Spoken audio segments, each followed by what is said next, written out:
Grace to you, peace from God our Father and our Lord and Savior Jesus Christ. Amen. Every scar tells a story. Whether that mended laceration on the surface of the skin came from an accident or a surgery, everyone tells a story, and it usually isn't too pleasant, because the scar means that there is blood. The scar means that there was discomfort. The scar means that there was pain. Some of those scars still stick around. Some of those scars are a little bit ugly. Some of those scars are fading over time. But every scar tells a story. Some of you who are a little older might have quite a few of those little jagged lines crisscrossing your body. Some of you who are a little younger are undoubtedly going to collect plenty of discolored marks of your own. But of course, some scars aren't physical. Some scars are psychological, emotional, mental, even spiritual. Sometimes we are damaged, we are hurt, we are attacked by something or someone that leaves us with a gaping wound on our heart. And that might fade away over time. That might not be so prominent now as it was years ago, but some of those scars never fully go away. Sometimes they hurt just as much now as they did back when they happened.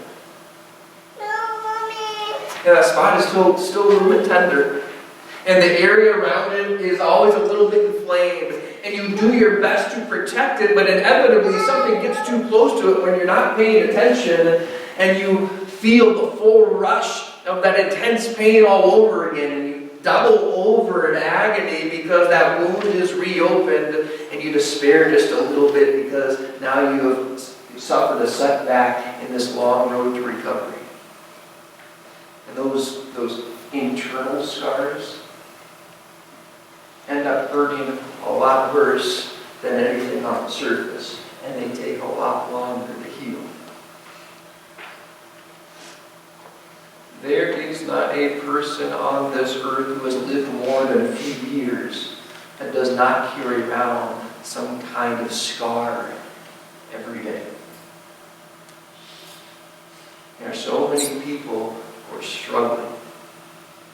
So many people who are hurting. So many people who feel weak and vulnerable and bruised and almost broken. Even Christians. Even us. You are not alone. Every one of us hurts sometimes. Every one of us struggles sometimes.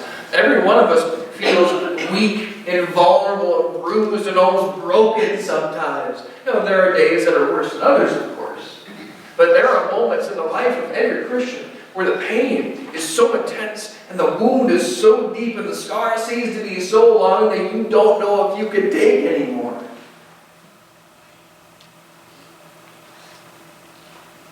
At moments like these, at these critical junctures of your life when you are at your lowest, when you are straining with everything you have just to stand up, when you are barely holding your life together with the thinnest of strings, when you aren't quite so sure if you're going to make it out to the other side unscathed, in steps Jesus.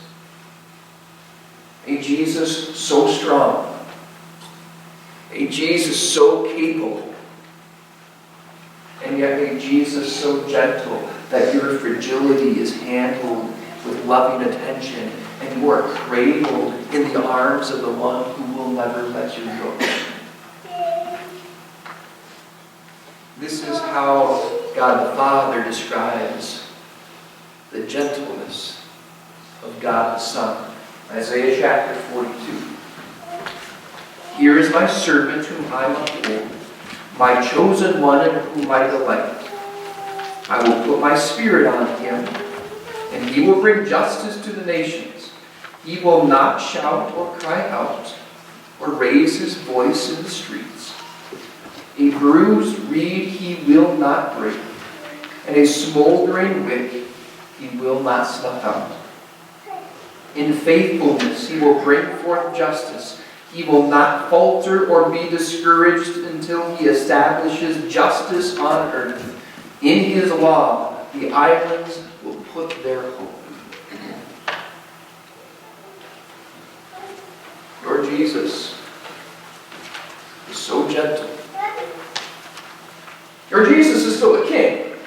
Don't misunderstand. Your Jesus is still the Son of God who has existed from eternity. Your Jesus is still the one through whom everything in this universe has been created. But your Jesus is also the servant. And as the servant, he did not come galloping into this world at full speed with the heavenly cavalry around him kicking up dust in their wake.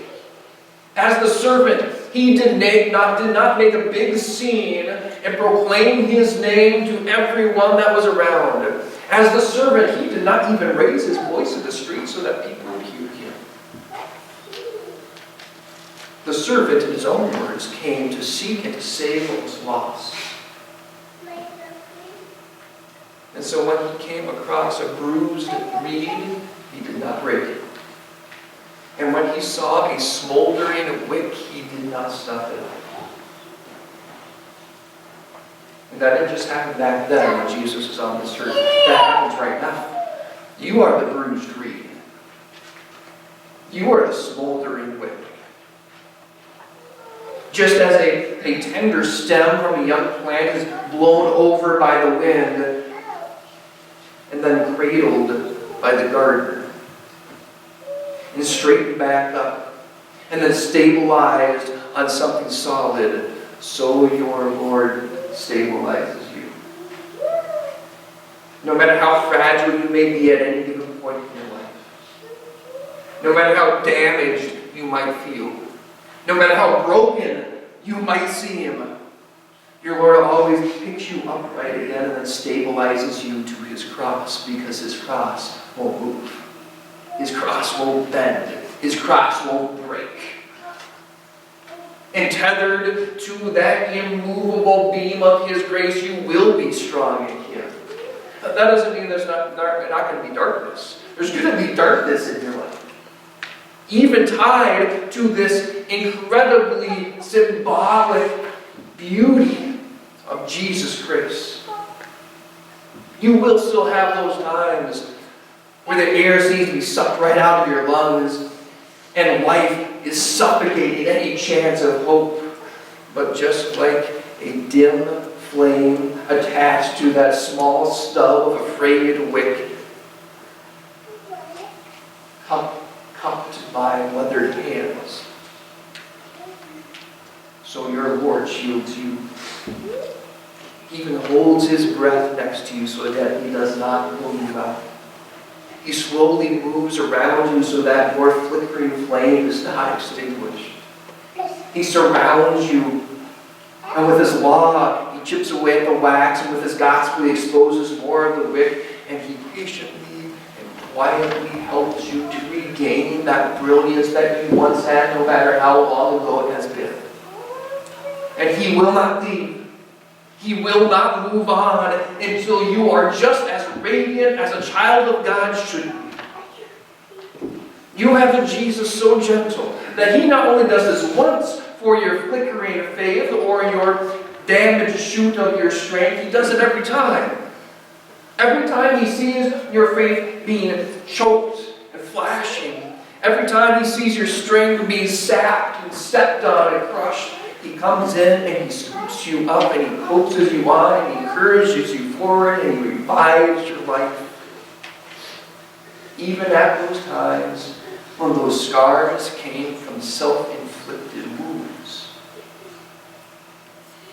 Sometimes those self-inflicted wounds hurt the worst.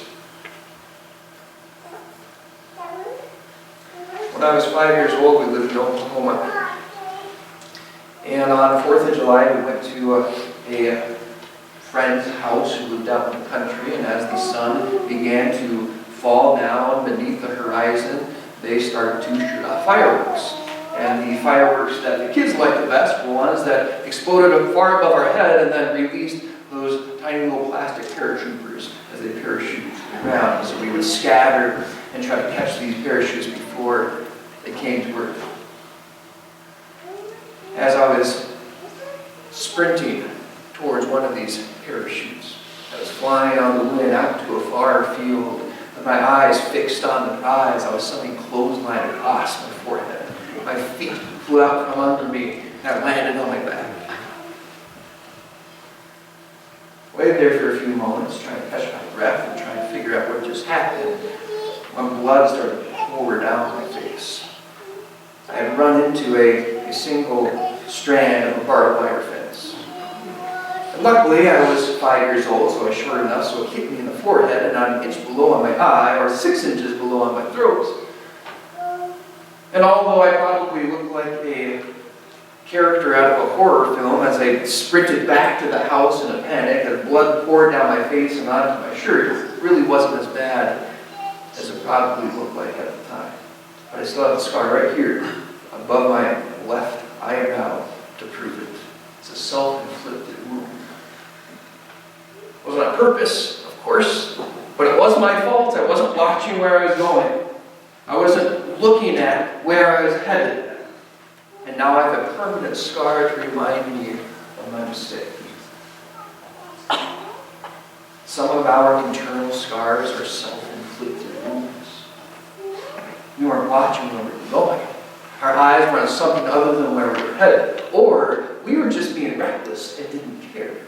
Either way, we did something stupid. Or we made a bad decision. Or we said some words that ruined a relationship. Or we messed up one too many times. Or we continued to demonstrate a pattern of destructive behavior that deteriorated the very foundation of the life that we knew. Whatever it was, whatever it is a self-inflicted wound. It was our fault, no one else's. We were to blame. We couldn't claim otherwise. And some of those scars are still there, aren't they? Some of those scars still linger. Some of those scars never go away. Those inescapable aberrations on our consciences that remind us exactly of what we did and exactly who we are. But you have a Jesus so gentle that even your mutilated appearance by your own doing does not keep him away. He pulls you close, ugliness and all, and holds you in his arms, and he forgives you of all of your self-inflicted wounds by his own self-inflicted wounds. Now Jesus ended up with plenty of scars himself, and in a way they were all self-inflicted. The punches thrown at him by the guards in the chief priest's courtyard, the lashes from those whips by the Roman soldiers, the crown of thorns embedded into his skull, the nails pounding to his hands and another in his feet, the spear in his side. Yes, they were all exacted by his enemies onto Jesus, but in a way, they were self-inflicted wounds because he allowed it to happen. Jesus put himself into a position that they would happen. Jesus even arranged all of history so that every one of these wounds and every one of these scars and every one of these holes had to happen. These are self-inflicted wounds. And his scars tell a story too. They tell a story that is told to us by someone like Peter, who was standing right there, who saw it all. This is what Peter writes about these self-inflicted wounds many years later. He himself bore our sins in his body on the tree, so that we might die to sins and live for righteousness. By his wounds you have been healed. Your self-inflicted wounds are completely healed by Jesus' self-inflicted wounds. You do not have to hurt You do not have to ache ever again. You do not have to writhe in pain and discomfort and guilt ever again. You are completely forgiven through Jesus. Because you have a Jesus so gentle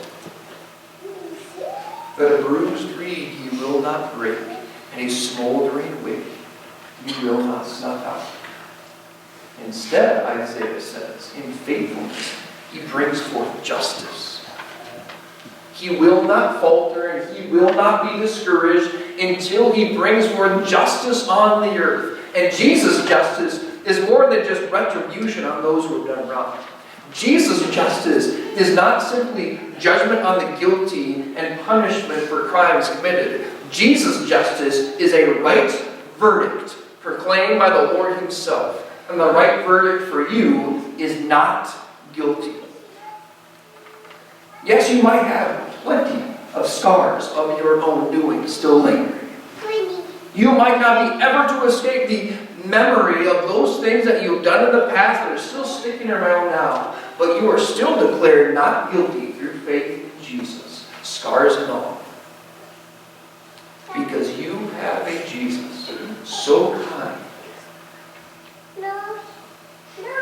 that even your physical appearance, marred by your self-inflicted wounds, will not keep him from loving you. You have a Jesus so caring that he not only washed you clean in your baptism, but he will not stop until he deals with every one of your messy situations now. You have a Jesus so gracious that no matter how weak or how vulnerable, no matter how bruised or how broken you might feel on any day, he scoops you up with his hands and he assures you once again that you are still his forgiven child whom he loves. You have a Jesus so great. You have a Jesus so compassionate. You have a Jesus so wonderful. You have a Jesus so gentle